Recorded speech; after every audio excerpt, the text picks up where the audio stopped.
Ready to explore and reveal?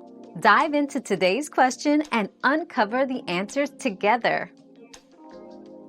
To diagnose an intermittent misfire, start by checking the vehicle's diagnostic trouble codes, DTCs, with an OBD2 scanner.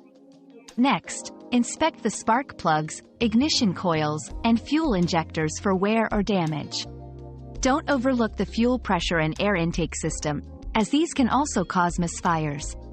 For a thorough diagnosis, use a live data scanner to monitor engine performance in real time. Addressing misfires promptly can prevent further engine damage. Our quest for knowledge never ends. Thanks for being part of today's discovery. Subscribe, like, and share to join us on the next one.